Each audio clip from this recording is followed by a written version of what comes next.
men and women at the slave serf level are being divided from each other because they want Katy Perry to teach your little girls that the state, let's go back to that video, that the state is your man. The state is your beau. Under this system, women owe their allegiance to the state.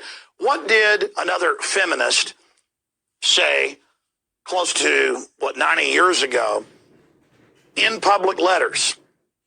Margaret Sanger, founder of Planned Parenthood, said, we have got to break up these families. We've got to get women working in these factories. How do we do it?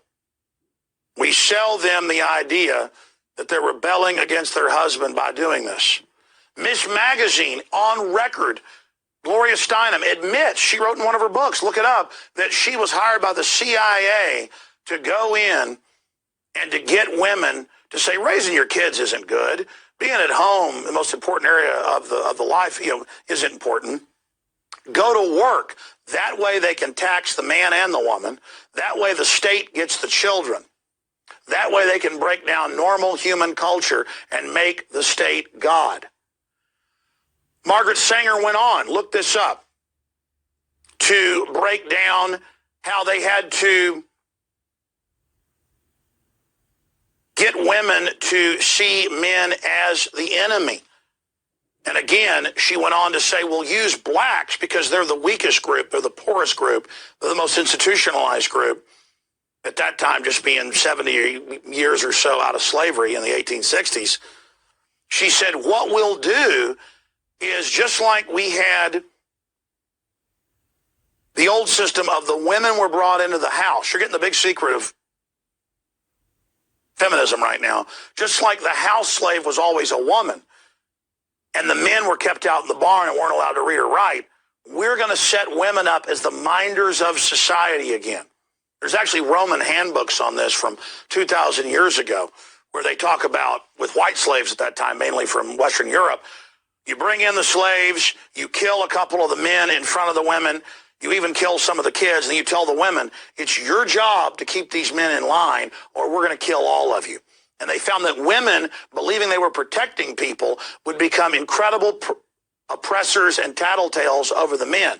And then within a few generations, they started enjoying the oppression and didn't even do it to, quote, protect the men. And I was reading about how they retranslated those Roman documents from Latin into French and then into English by the 1820s or so in the sugarcane plantations. I'm giving you history here. Heavy truth, folks. The sugarcane plantations of the Caribbean, they would bring a ship of slaves in. Already half of them on average from Africa would have died in the trip over because they didn't really feed them from Africa. And they'd get them off the coffin ship, and then they would kill the most well-spoken, obvious leader, just from body language and things, of the blacks that was alive in front of the women. They'd beat their brains out, or they would hang them. And they'd tell the women, we're going to kill all your male children if you don't keep everybody in line. Is that understood? And they found the women would do whatever they were told. So that's where you get the mammy in all the Three Stooges movies and stuff, bossing the black guys around, and in all the old movies that are still, representing what really happened in history, where the black woman is in charge, and she's got the big mammy outfit on, Aunt Jemima, and she's in there telling those black men, you do what you're told.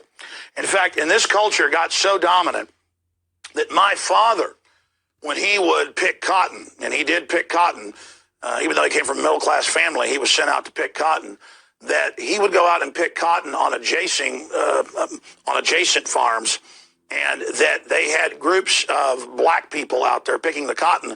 And do you know who the bosses were? Giant, powerful black women. And they were even bossing the poor whites around. Now, that's what my dad grew up in East Texas. And my dad's only, 63 years old, okay? My dad grew up with a black woman foreman telling the poor whites what to do. Now, that is that culture, ladies and gentlemen. And I've read in the history diaries about breeding programs in this country where they would actually single out the most aggressive, largest black women. This goes back 200 years. You can look this up. This is the history you're not supposed to know, to be the dominant people. So that's all Katy Perry and all this is. That's what feminism is. In fact, there's Margaret Sanger to the KKK. Show them that. That's powerful. In fact, we'll give people a full screen of that. I'm begging you. That's a real photo. So let me expand on this, giving you the deep truth here. That's why in the 60s, blacks were demanding their liberty because they'd gone to war in World War II. They had their own communities, their own wealth. Illegitimacy was much lower than it is now. Crime rates much lower. And they said, Margaret Sanger and others had developed the program. They said, what we'll do is we'll get them on welfare and we'll tell them, you can't have a man in the house, they'll give you money. And we'll reinstitute the house slave model. And that's what they've created now. And black men are told, just like white men, everybody else, to be lethargic, don't work, be a gangster, just get women pregnant all day, that you're winning when you do that, when you don't take care of your kids. This is now being exported back where it came from with German and Gaulish slaves in Rome.